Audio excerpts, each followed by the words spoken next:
নমস্কার বন্ধুরা, আশা করি আপনারা সবাই ভালো আছেন। আবার একটি ভিডিও নিয়ে আপনাদের সঙ্গে উপস্থিত হলাম।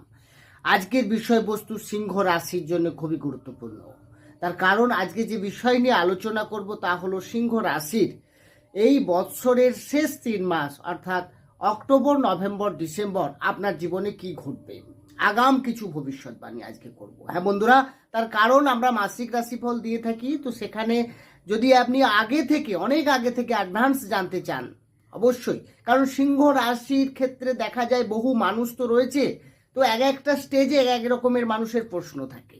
কেউ শিক্ষা ওরিয়েন্টেড কারোর প্রশ্ন, হ্যাঁ, যে আপনার অ্যাডমিশন আছে এই মাসে কেমন যাবে, এই 3 মাসের মধ্যে আপনি কখন আপনার এক্সাম থাকলে সেখানে আপনার ভালো ফল দেবে, এছাড়া ভাগ্য আপনার এই 3 মাসের মধ্যে সব থেকে ভালো কোন মাস থাকবে এবং আপনি কোনো গুরুত্বপূর্ণ সিদ্ধান্ত নিতে চলছে সেখানে আপনার কতটা সাপোর্ট পাবেন। কেরিয়ারের ক্ষেত্রে অনেক দিন ধরে যারা ট্রাই করছেন চেঞ্জ করার, কেরিয়ারের ক্ষেত্রে একটা প্রবলেম চলছে, বা আপনাদের চাকরি প্রাপ্তি অর্থাৎ চাকরি পাওয়ার জন্য পরিশ্রম নিচ্ছেন, তো তাদের কি এই 3 মাসের মধ্যে চাকরি প্রাপ্তি ঘটছে? তো বন্ধুরা, এই প্রশ্ন একাধিক থাকছে, উত্তর কিন্তু এই ভিডিওর মাধ্যমে আপনারা পাবেন। তাই ভিডিওটি কিন্তু মনোযোগ সহকারে প্রথম থেকে শেষ অবধি দেখুন। দেখার পর যদি আপনার ভালো লাগে, পারলে চ্যানেলটিকে সাবস্ক্রাইব করে আমাদের সঙ্গে থাকতে পারেন। সাবস্ক্রাইব করলে পাশে থাকা বেল আইকনটি অবশ্যই প্রেস করতে ভুলবেন না, কারণ এই ধরনের যে ভিডিওর নোটিফিকেশন তাহলে আপনি সহজে পেয়ে যাবেন। আসি মেন আলোচনায়। তাহলে যখনই অক্টোবর শুরু হবে আপনার রাশি সাপেক্ষে গ্রহের অবস্থান অনেকটা থাকবে এরকম, অর্থাৎ আপনার রাশির দ্বিতীয়ভাবে অবস্থান করে থাকবে রবি, বুধ, কেতু।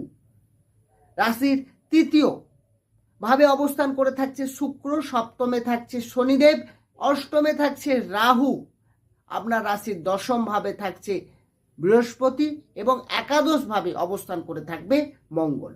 বন্ধুরা, গ্রহের অবস্থান যা রয়েছে সেটা যদি দেখা যায় তাহলে প্রথমে যেটা দেখব, রাশির অধিপতি গ্রহ কে না রবি। সিংহ রাশির অধিপতি রবি, যে কিনা আপনার রাশি দ্বিতীয় ভাবে অবস্থান করে থাকছে।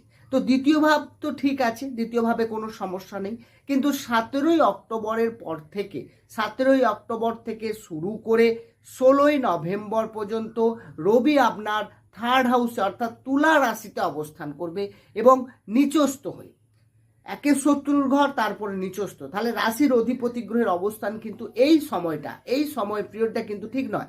17ই অক্টোবর থেকে শুরু করে 16ই নভেম্বর পর্যন্ত এই 3 মাসের মধ্যে, তাহলে এই সময়টাকে আপনাকে একটু সাবধানে এগোতে হবে। বিশেষ করে আপনার হেলথের কোনো সমস্যা, কারণ ইমিউনিটি সিস্টেম আপনার রাশির যখনই স্বাস্থ্য দেখব তখন আপনার ইমিউনিটি সিস্টেম আপনার কেমন থাকছে, স্ট্রং নাকি না সহজে আপনি ঠান্ডা লেগে যাচ্ছে, সর্দি কাশি, মাথার যন্ত্রণা, এই ধরনের কিছু সমস্যা আপনার কিন্তু হতে পারে, বা আপনি ক্লান্তিবোধ, অনেকটা হেলথ ওরিয়েন্টেড বেশ কিছু সমস্যা যদি আপনার আগে থেকে হয়ে থাকে, তো সেখানে এই সময়টা একটু বাড়ার সম্ভাবনা আছে। তো সেই জায়গা থেকে আপনার যদি স্বাস্থ্য নিয়ে চিন্তা হয় এই সময়টাকে আপনাকে একটু সাবধানে থাকতে হবে। বাকি 3 মাসের মধ্যে কিন্তু আর সমস্যা হচ্ছে না, তাহলে এই সময়টাকে আপনাকে মাথায় রাখতে হবে।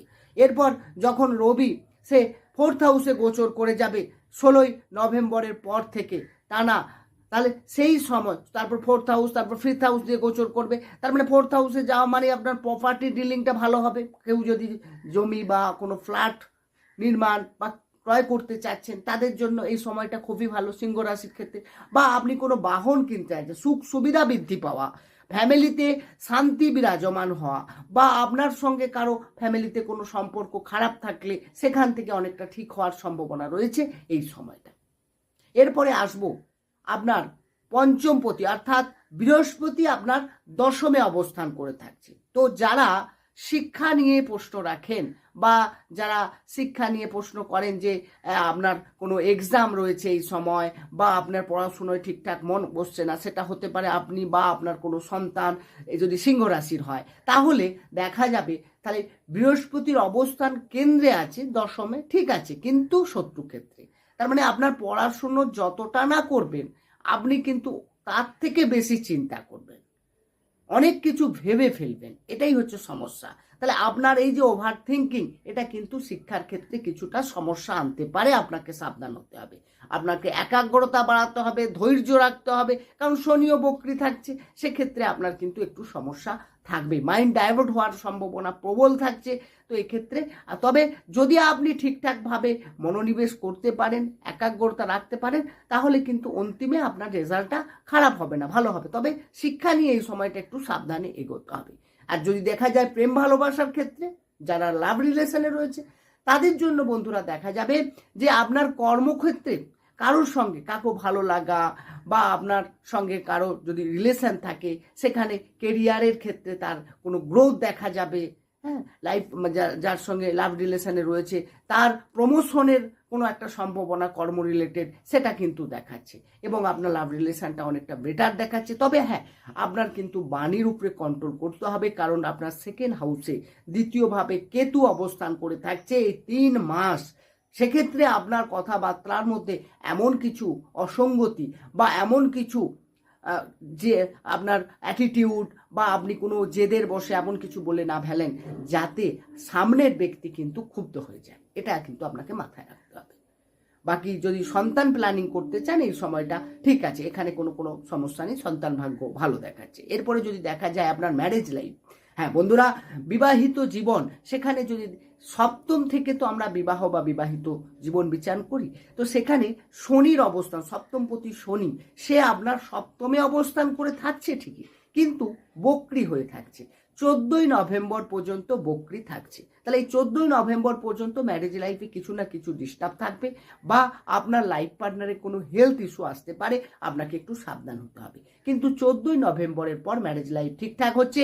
বাকি আপনার যদি কোনো সমস্যা থেকে থাকে বা যারা হয়তো অনেক যোগাযোগ হচ্ছে তাদের বিয়ে হয়নি, সেই সব সিংহ রাশির ক্ষেত্রে তারা ফাইনাল যোগাযোগ করতে চান, তাদের আমি বলবো 14ই নভেম্বরের পর আপনি চেষ্টা করুন, আপনার অনেকটা সাকসেস আসবে।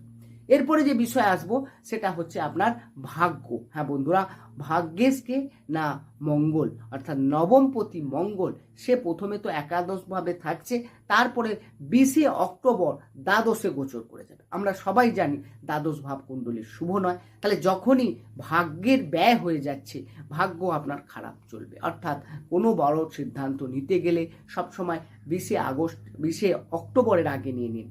হ্যাঁ, সেটা হতে পারে কোনো ইনভেস্টমেন্ট, কোনো বড় প্ল্যানিং, কোনো আপনি ক্রয় করতে চাচ্ছেন, কোনো সেল পারচেস করতে চাচ্ছেন, যে কোনো শুভ কাজ বাড়িতে, সেটা আপনি সবসময় 20শে অক্টোবরের পর নিলে ভালো। কারণ 20শে অক্টোবরের পর থেকে মঙ্গল টানা 2 মাস, অর্থাৎ নভেম্বর ডিসেম্বর আপনার কিন্তু দ্বাদশভাবে, অর্থাৎ আপনার খরচ বাড়বে, আপনার যে কোনো কাজে একবারের জায়গায় সেটাকে বারবার করতে হতে পারে, কাজে সাকসেস আসবে না ঠিকঠাক, বারবার ফেলিওর হবেন, মানুষের কাছে মানে বিব্রত হতে চলেছেন, বিব্রত হবেন, এই সমস্যা তৈরি হবে।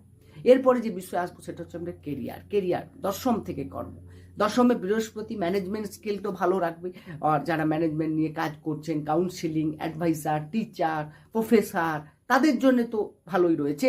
কিন্তু বাকি যদি দেখা যায় থার্ড হাউসে শুক্র নিজের ঘরে আছে, ভালো, অবভিয়াসলি ভালো, কিন্তু আপনাকে একটু মাথায় চাপ বাড়বে, টার্গেট আপনার একটু বেশি মনে হতে পারে, পরিশ্রম বাড়বে। তাছাড়া যখনই ওই 16ই নভেম্বর পর্যন্ত রবি আপনার থার্ড হাউসে থাকবে, সেই জায়গায় আপনার কিন্তু একটু কাজ না করে আপনার ঊর্ধ্বতন কর্তৃপক্ষ থেকে কথা শুনতে হতে পারে, বদনাম হতে পারে, এইগুলো কিন্তু আপনাকে মাথায় রাখতে হবে। বিজনেসের ক্ষেত্রে বললে শনি 14ই নভেম্বর তো মার্গী হয়ে যাচ্ছে, 14ই নভেম্বর থেকে বিজনেস আপনার ঠিকঠাক বা আগে কোনো বড় ডিসিশন নিতে গেলে আপনাকে অবশ্যই ভেবেচিন্তে নিতে হবে। বন্ধুরা, এই আলোচনা কিন্তু রাশিভিত্তিক আলোচনা, কারণ জন্মকালীন গ্রহের অবস্থান কিন্তু দেখাটা খুবই দরকার। একটা জন্মকুষ্টি বিচার করতে হলে শুধু তো বর্তমানে গ্রহের অবস্থান দেখে বলা যায় না। যারা জ্যোতিষ নিয়ে চর্চা করেন তারা সবাই জানেন ব্যাপারটা, কিন্তু তবুও এই গ্রহের অবস্থান যা রয়েছে তা সে কিন্তু এই রকমই একটা ফল আপনাকে দিতে চলেছে। বাকি যদি আপনি ডিটেলসে আপনার সম্পর্কে জানতে চান, সেতে আপনার কিন্তু টাইম রেট দিয়ে অবশ্যই আমার ডিসক্রিপশনে নম্বর রয়েছে, সেখানে গিয়ে যোগাযোগ করতে পারেন। আমি চেষ্টা করবো আপনার পার্টিকুলার আপনার কি প্রশ্ন বা আপনার জন্য যে উত্তর সেটা কিন্তু আমি ভিডিওতে দিই। তাই বন্ধুরা, ভালো থাকুন, সুস্থ থাকুন, দেখা হবে অন্য একটি ভিডিও নিয়ে। নমস্কার।